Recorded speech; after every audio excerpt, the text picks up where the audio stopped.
And welcome to New World Order. Piers Morgan has said that Donald Trump has asked him to interview him in the White House. So, Al-Qaeda, if you're watching, pop that one in the diary. Julian Assange was dragged out of the Ecuadorian embassy shouting, "Resist, resist," which is quite an ironic thing to shout when you've been accused of rape. There are women watching that in Sweden going, "You've changed your fucking tune." Obviously, the British press have gone after him in a big way, and it's been interesting to watch the British press try to take the moral high ground about hacking. It's like the Pope throwing out his R. Kelly CDs.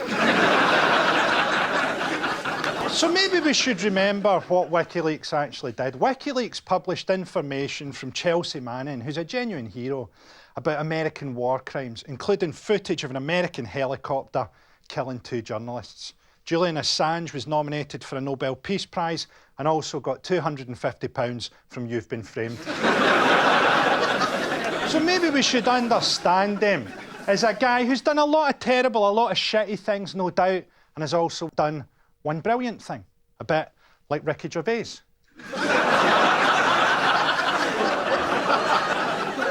Some people say, why didn't he try to escape? He was in the embassy for 7 years. Apparently, because every time his tunnel got to a certain depth, he tried to fuck it. There are other people who say what Julian Assange is accused of isn't actually rape, as he's about to discover in prison. Actually, he looked so pale. I think his best chance of survival is if an armed robber's semen contains vitamin D.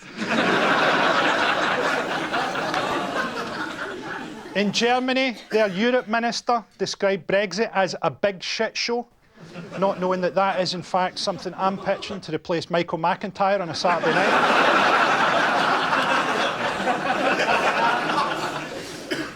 Nigel Farage launched his new Brexit party for the EU elections, and one of the candidates is Annunziata Rees-Mogg, Jacob Rees-Mogg's sister.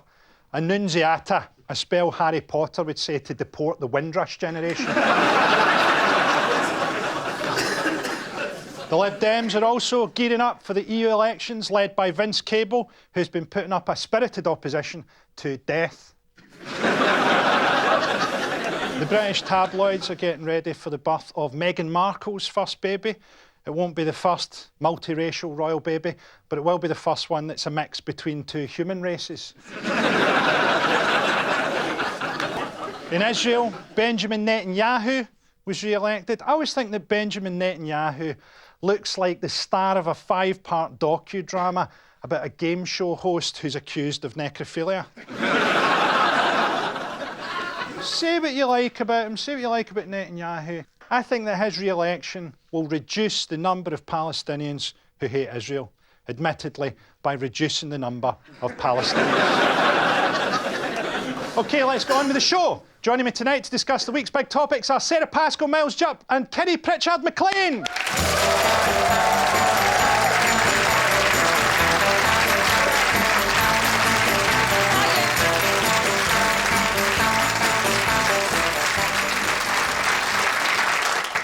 Hello. Hello. What have you been up to this week? I got some hot goss from Jeremy Clarkson. Oh, yeah? He told me that Buzz Aldrin did a poo on the moon. It's still up there. How did he get out of the spacesuit? He just shook it out the leg. Presumably, although that should be impossible. It's so fascinating, because they want to bring it back because it's going to... His poo? Yeah, because they're going to find out what happens to poo on the moon.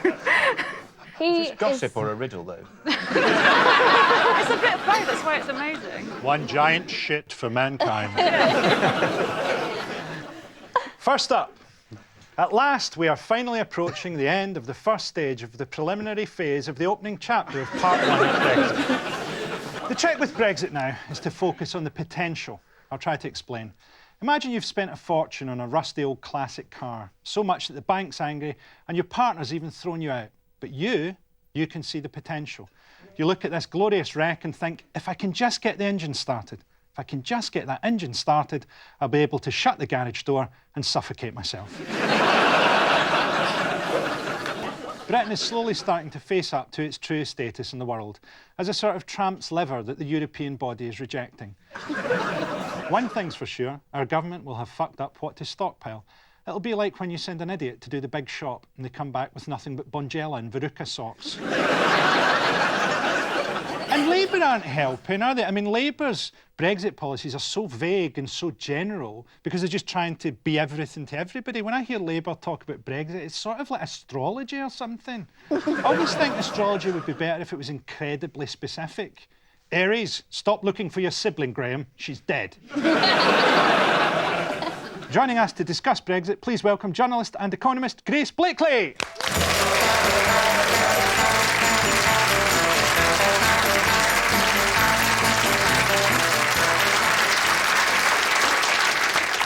Grace, what's going on with Brexit? Because I should explain, you're pro-Brexit, but from a left-wing point of view. Yeah, which is not something that you hear often. Do you feel any hope at all? I mean, to be clear, I don't think that the government in any way has done anything that is good throughout the course of this process. We're really being run by a quite extraordinary group of people at the moment, and it is quite hard to see how to negotiate with them. We've seen that there's basically no way out. We're not going to get a no deal. We're probably not going to get a deal. And we're probably not going to stay in either. Yeah. Well, a Halloween leaving day is quite a bad omen for Theresa May, isn't it? Because it's the one day you can get all the sweets that you can carry and she's a diabetic. But, I think what's slightly been lost is this idea that you could leave the EU for good reasons. I think, like, Brexit would be quite a good idea if you could do it from a left-wing point of view, because the EU is a kind of neoliberal institution. Yeah, and this is the massive problem, right, is that we've got this rebellion from, like, 52% of the population saying, you know, enough is enough.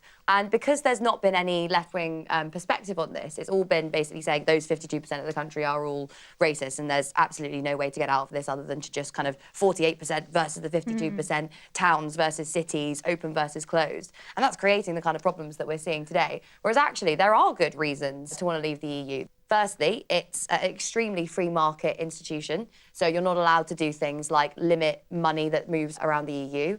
It's very anti-democratic. So the rules are kind of made in the interests of the big states. France and Germany are allowed to break them, other smaller countries aren't. And finally, it's really racist and acts like a massive bully on the international stage. Do you know there's still 7% of people, though, who think that Brexit is being handled well? And did they work in the civil service? I think they're the same people who just bought their second ticket to Fire Festival. Brexit is so relentlessly complex that it's left the UK's most brilliant political intellects baffled. So you can imagine what it's doing to the fuck-witted half-minds of everybody in Parliament.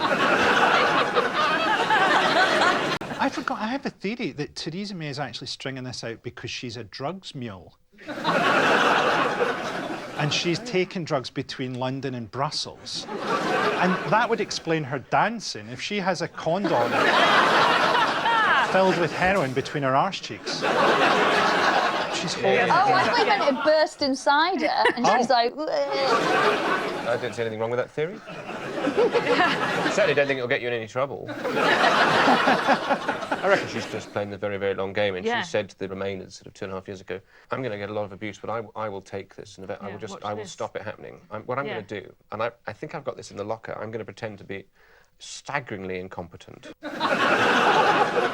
It's tactical. She's going to wait until the last Brexiteer changes their mind, and then she's just going to take her face off, and it's the baby Jesus. And he saved us all.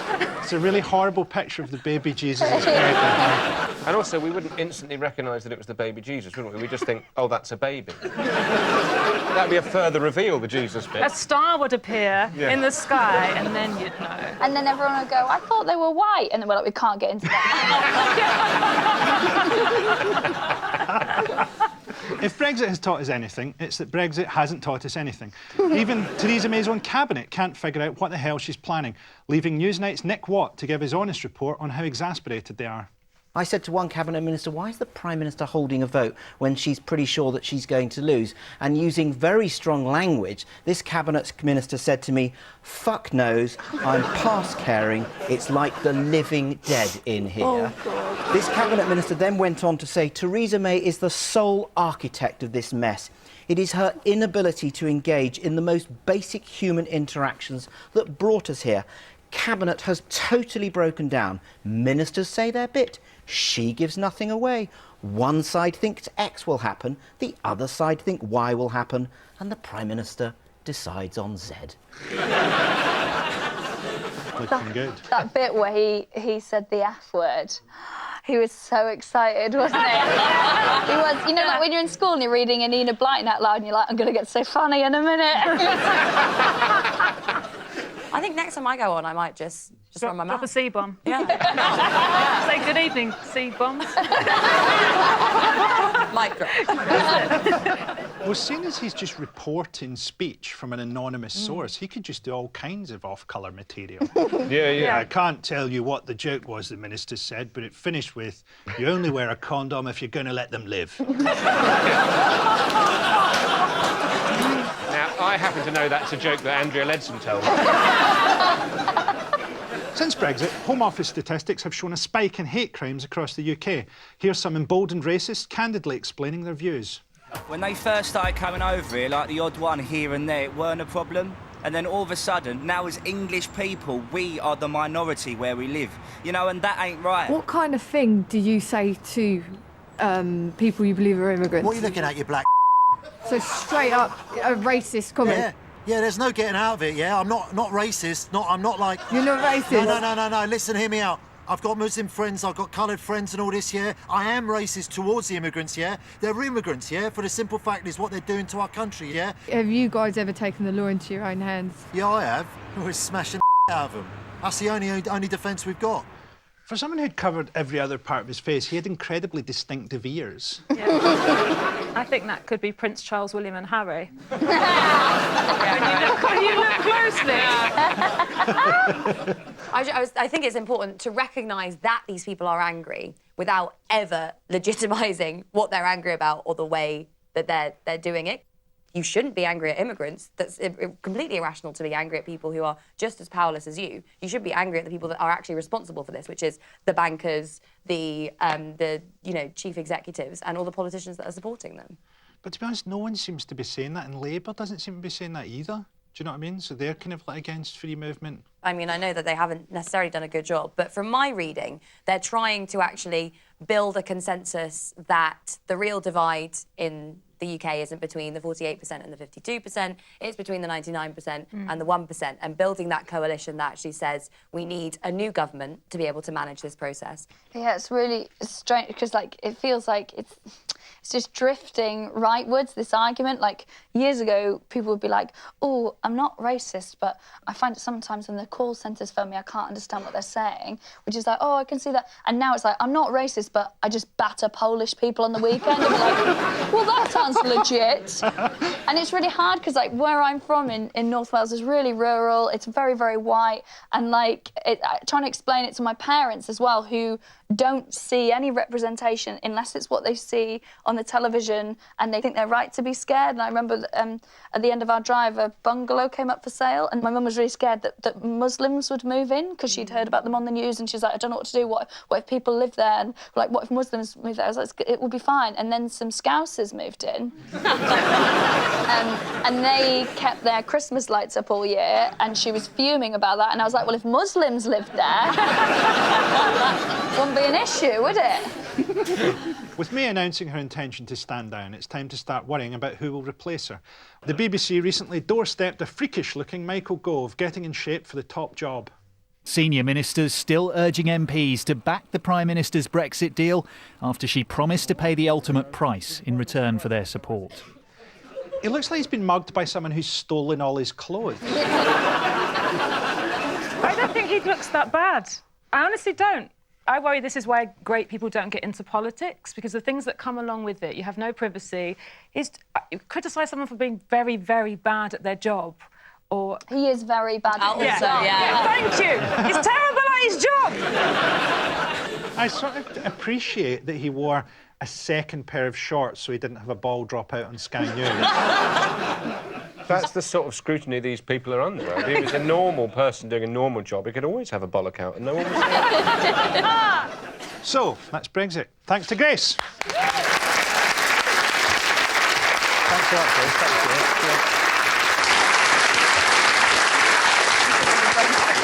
Grace. Next up, luckily we have reared children so awful they're getting the planet they deserve. Old people are living longer and longer, possibly because of medical advances or possibly just through spite. And perhaps I have some bias, as my internet trolls are almost entirely middle-aged men. Their favourite tweet to me is, "When did you stop being funny?" And the answer is almost always, "When your wife left you."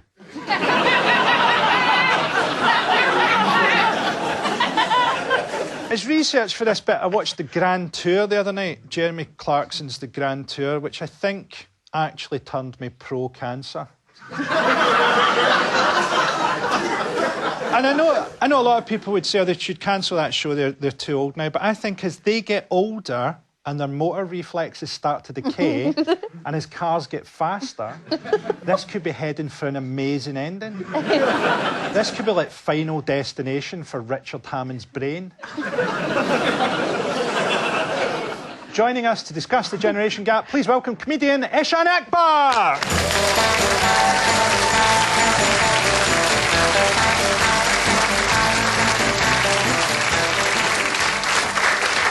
I really thought you were going to introduce Jeremy Clarkson. I have come dressed as James May, so it's fine. Are you what we would call a millennial? Yeah, I'm a millennial. I've been a millennial longer than most other millennials. I was born in 1984, so I'm kind of the older side of being a millennial.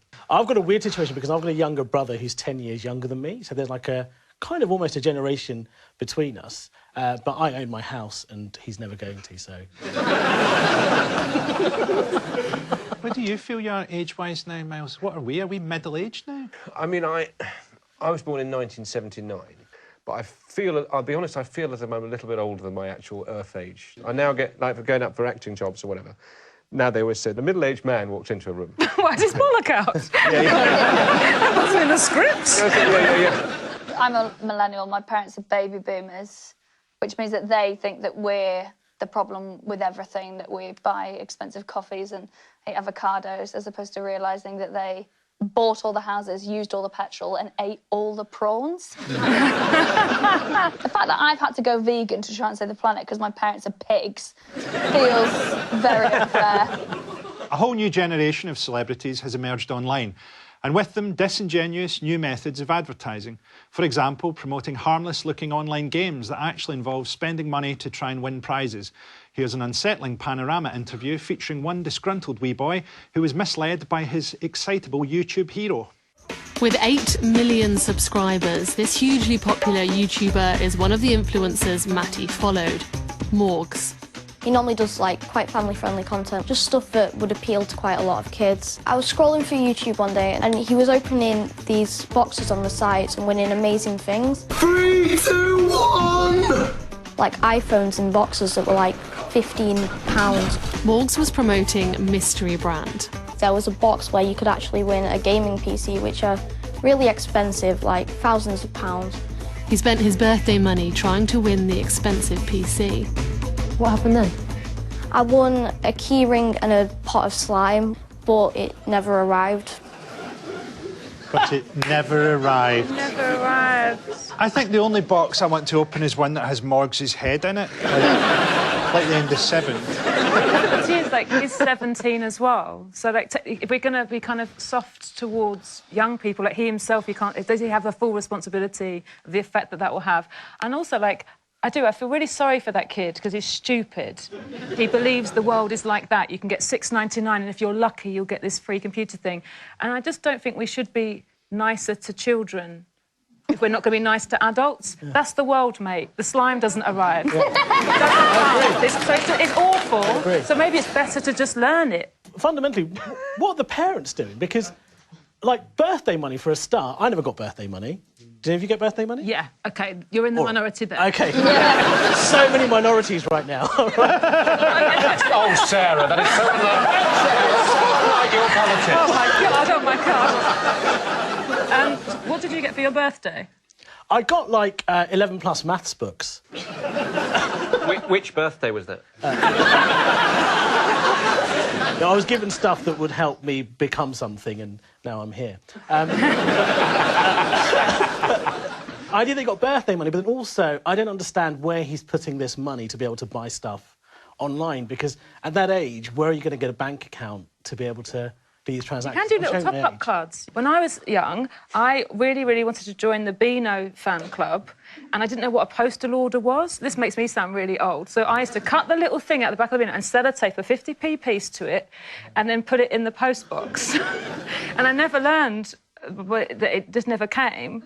And I just thought that the postman was stealing the money rather than it was too heavy and it would never get there. We don't know that wasn't happening. Yeah. But I'm trying to say is the slime never arrived. You're right, aren't you? I mean, there'll be a committee of 38-year-olds behind that 17-year-old that are ripping off that little boy. You know, maybe that's who we should be angry at. 38-year-olds or 38-year-olds? Yeah. It's the rest of his class. It's the rest of his class. It's a class project I'm running at school. Young people are an easy target for cults. With no direction in their lives, they fall prey to the well-funded indoctrination of the cult's recruiters. But enough about that. Here's a slickly produced, CGI-laden advert by the British Army, which encourages the nation's disaffected youth to sign up and fight for their country. Have you seen her? So slow. Millennials, useless. Sounds like a perfectionist to me.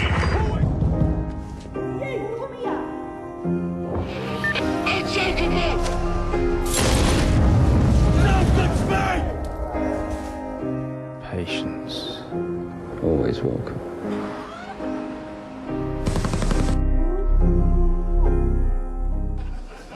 It's such a weird advert. It's like two white people bullying a black girl to the point where she wants to train to kill. Yeah. I wonder if Asda would run like a counter ad where they just go, Asda, no one's ever lost a limb.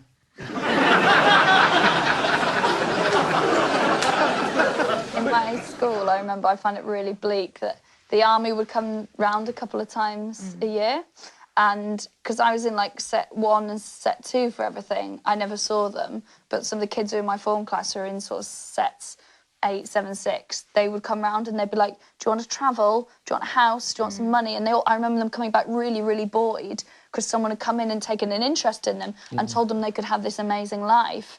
And I feel that that's what that is doing. I just think it's horrible. It's creating a narrative that being bad at your job might actually mean you'd be brilliant at bombing people. Like, you might not be a failure. You haven't tried this yet.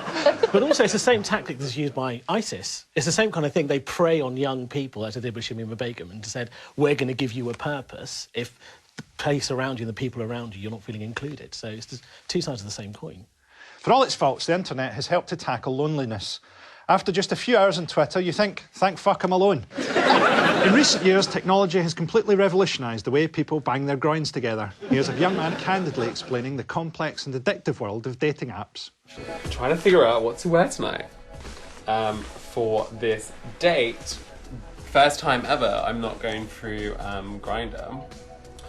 And we actually met through Instagram. iPhone's new update has screen time activity. So in the last week, I spent 8.5 hours on Grindr. Yeah, I mean, it's shocking, isn't it? How much time I spent on it. Good to get the cum punch one.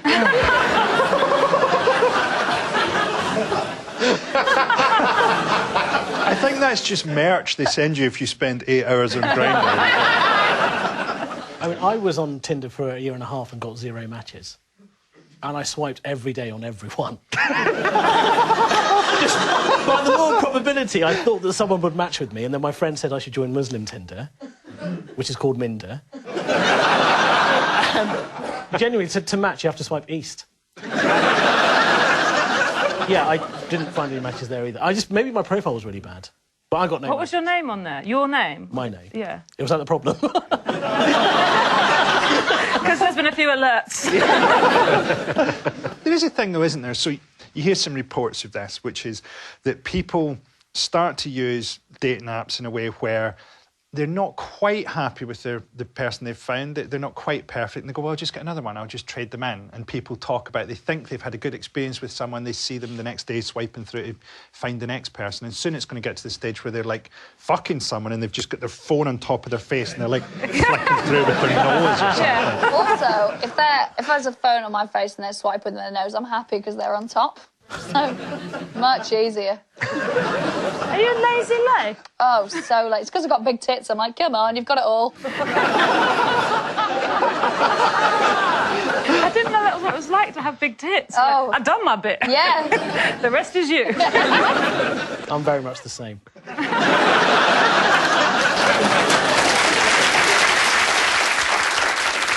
Well, that's the end of the show. Thanks to my guests, Sara, Pascoe, Miles, Jupp, Kiri, Pritchard-McLean, Grace, Blakeley and Eshaan, Akbar.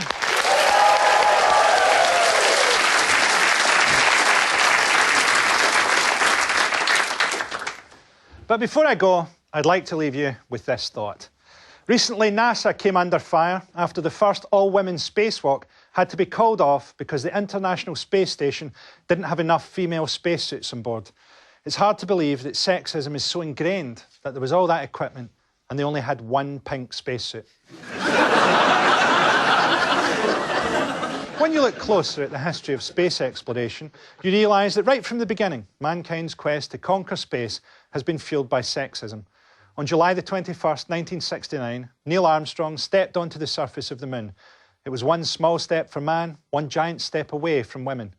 The moon is man's shed, a blessed, silent refuge. Women are wondering why NASA didn't pack enough spacesuits for them, because they don't want you up there. Take a fucking hint. What indeed is a rocket, if not a giant fiery cock? A magnificent gleaming thruster, blasting off from the ball of the earth to pierce the enveloping darkness. Mankind fashioned himself a godlike penis to penetrate space. No one has ever left the Earth's atmosphere in a vagina. That's just a scientific fact.